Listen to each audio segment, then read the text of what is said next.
Greetings, sci-fiction awesomeness. My name is Owen C. Cotter, and you're watching SciFiction digitally simulcasting on about every single channel you can imagine, from YouTube to X to Twitch to Facebook and beyond. Today we have an awesome guest joining us for a little broadcast, going over some updates and some big news items. So stay tuned. Chris will be joining us shortly. Chris McAuley. We got a lot of good news going on. He's going to be joining us in the waiting room, and we'll bring him on live. Hope everybody's doing good. Today is Saturday. Looks like April 19th, 2026. Just got back from an amazing event down in Los Angeles. It was a literary event. But beyond that, speaking of literature, we have Dr. Chris McAuley in the Quantum Leap waiting room. Let's bring him on. Hello. Hello, Chris. How's your day going, sir? Good. Busy. Very busy. I hear you on that, man. We got all kind of news updates and goodies going. I got your title down there on the screen. So let's talk about some of the stuff that's going on. I got some questions I want to ask you here that I've got. Yeah, sure. So you worked in the Stokerverse and Dracula. For people discovering your work for the first time, how would you describe your role in building the Stokerverse? Well, I'm the co-creator of the Stokerverse with Decker Stoker. He's the great-grandnephew of Bram Stoker. And we have a very successful partnership where we created all sorts of media, from comic books, novels, audio books, tabletop games, RPGs, and miniature games. We've got... You're like turning sideways for some reason. Oh, okay. Well, I seem normal here. Anyway. So we hang from the ceiling. We've got a video game coming out in a couple of weeks' time. Yes. And so we bring a level of authenticity to Dracula with Bram Stoker's notes and his typescript. And yeah, it's been a really good partnership, but it's a kind of a big horror universe that's based around Bram's work. That's the basic way of putting it, I think. Yeah. We've got the game here on the screen. Right there is the game, Dracula Dark Reign, which is the new video game that will be. When does this launch, the game exactly? I think it's 3 weeks' time. Yeah. About 3 weeks' time. It's put on the studio's called, I believe, Incube 8. Incubate's the publisher. Spacebot Interactive are the guys. They're award-winning game developers. They took this on. I wrote the story for it. It's set after the Dracula novel. The prologue that you play through uses some of Bram Stoker's notes on how Jonathan Harker escaped the castle, because you don't see that in the book. So it uses a little bit of that in there too. And it's a Metroidvania style title.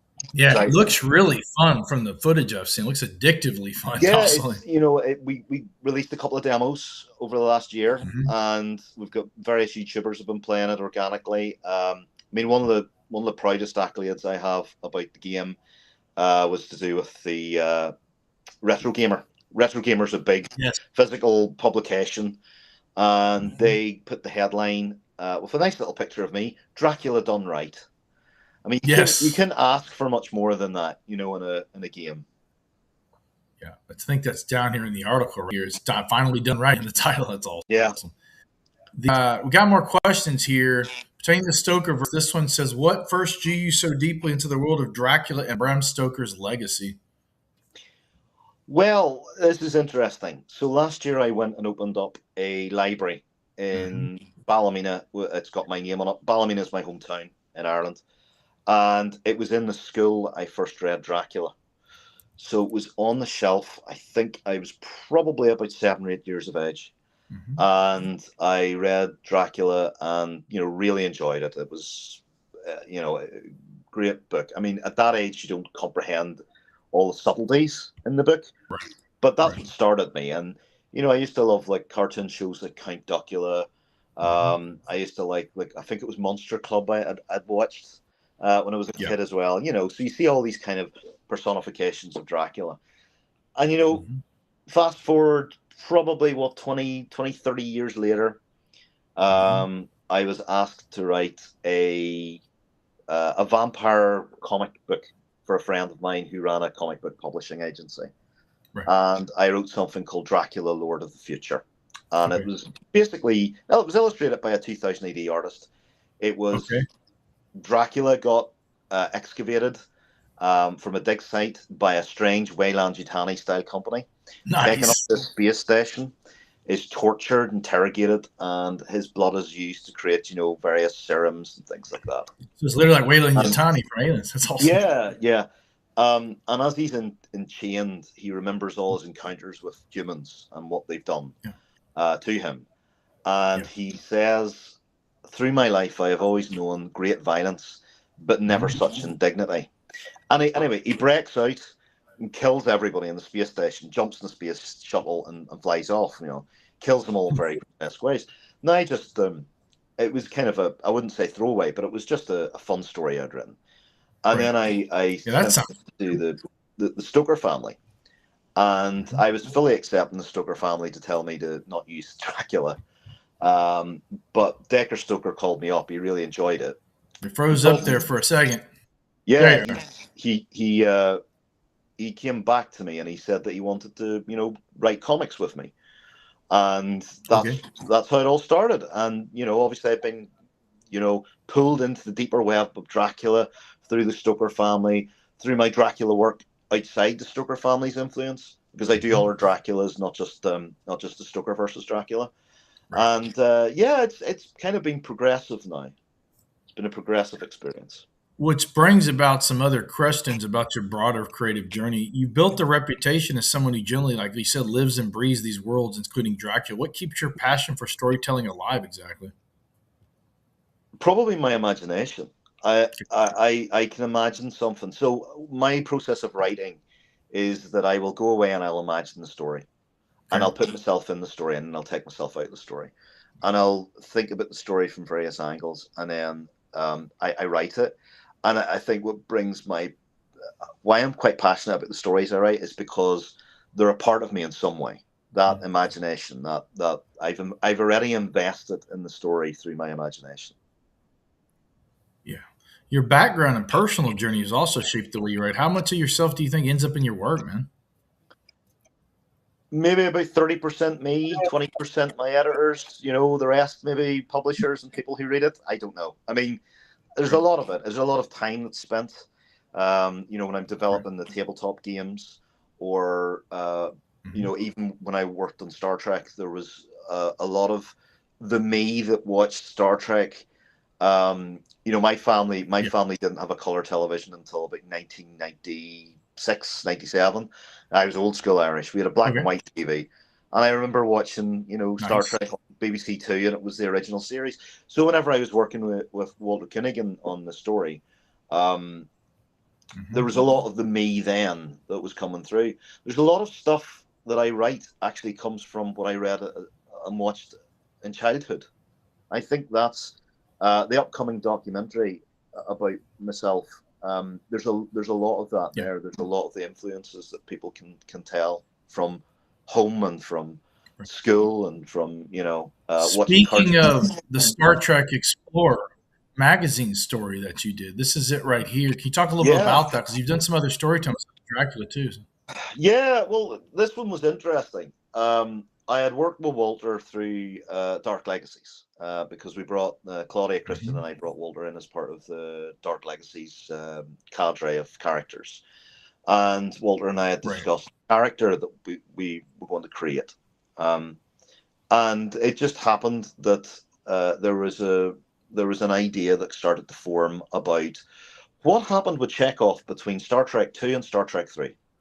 Mhm. How would he have felt after Wrath of Khan? How would he have felt that Spock's dead? Now, interestingly enough, Walter has always said that Gene Roddenberry envisaged Chekhov as a sort Mhm.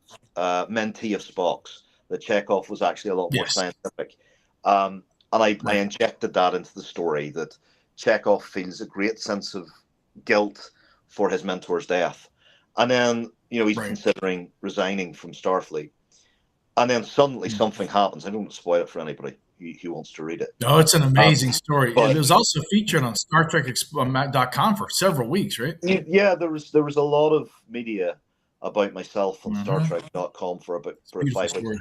and I'm very oblivious to all this because I don't Google myself. It just kind of, people tell me, Right. "Oh, I saw you on this or I saw you on that," but that was nice. It was lovely to see those articles, and Yeah. it was great to be able to contribute to Gene Roddenberry's vision of Star Trek, and especially be Yes. an official canon story between two of the greatest Star Trek films Mm-hmm. I think ever made. Two favorites. I mean, Wrath of Khan and Search for Spock. You can't beat that, and a little sweet nougat in between, which is your story with Walter. It's totally cool, man. Yeah, it's lovely. And then I was featured in a groundbreaking, never done before anthology of Star Mm-hmm. Trek stories that was published by Penguin Yes, Random the House. anthology series.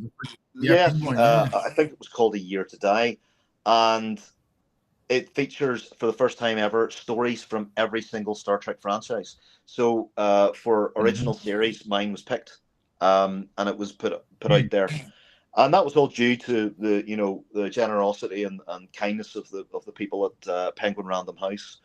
Um, but Plus, that this was is the fun. last time I believe Walter Koenig ever portrayed Chekhov in any format in canon, right? Yes, yes, Yeah. So, man, that's I quite always that's loved quite this character. It's pretty cool. that's quite a sobering thought.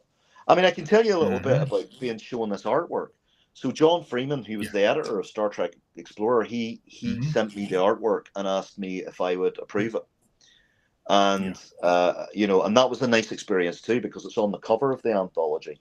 Yep. So it's lovely to have approved official Star Trek artwork as well. I never thought I would ever do that. you know. This was featured in. Here's the magazine cover right here. Star Trek Explorer. It's got exclusive interviews, and it's got the story in there. And this magazine issue number Yeah, at the 13. very top, the top left of the magazine cover, you'll see, Yep. the picture of Walter's Chekhov and then my name's in there. So it's nice to Yep. have my name on the front cover of a Star Trek That's magazine. insane. I mean, that's big news, man. You got even talking about the new Spock, Klingon, Michael Dorn, and then you got you on them. That's insane. Yeah. I don't. I Super mean, cool. I think this is one of the great failings about me is that I don't really talk an awful lot about my stuff, and Right. people like you have to come poke and prod me and say, talk about this and talk about that.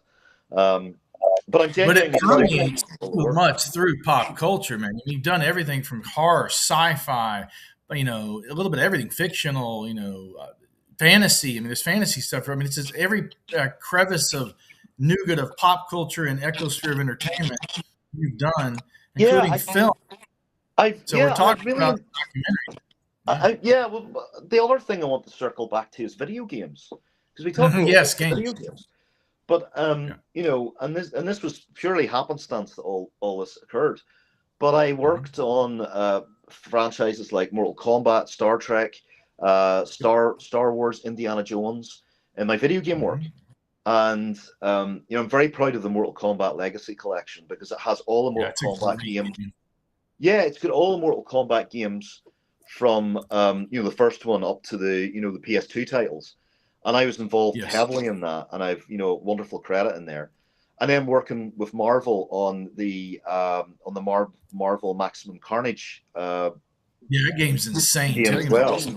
Really enjoyed that. Yeah. Getting a credit on that was unbelievable. But all of this stuff is just I really enjoy it. And again, it kind of goes back to almost being a tribute to the things I love. And Yeah. maybe that's the essential part of being a creative that you're always influenced by the things that you loved whenever you were younger. Right. Yeah. You were up for a game award, I believe, for Mortal Kombat Legacies. Yes, so You did. yeah, well, I won it.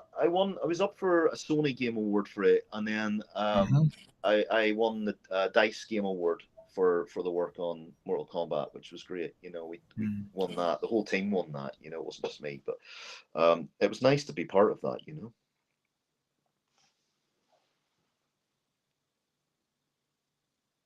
Oh, am I on my own? No one's dropped off.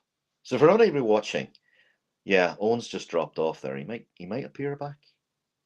I'm trying to think of any funny stories I could tell you. There are quite a few, but I don't think they're broadcastable.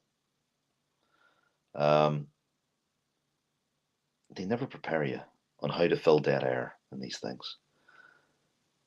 And I don't know, I genuinely don't know what questions he's going to ask me next.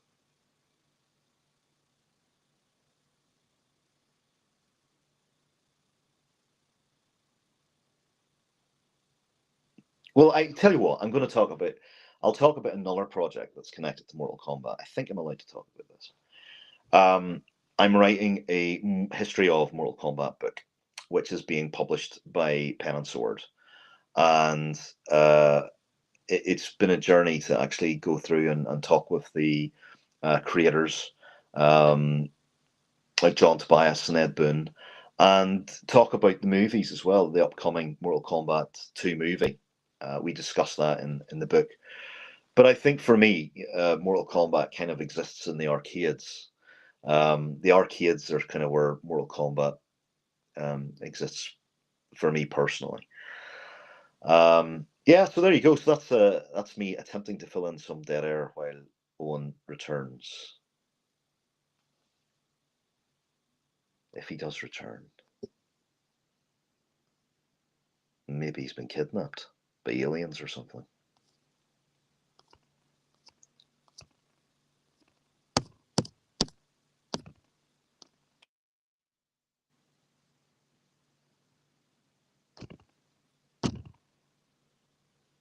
I'm going to find Owen. I'm going to find where he is. If anybody watching has any questions, oh, I am actually on the side. If anybody watching has any questions, they can sort of pop them in chat, and then I'll answer them as best as I can.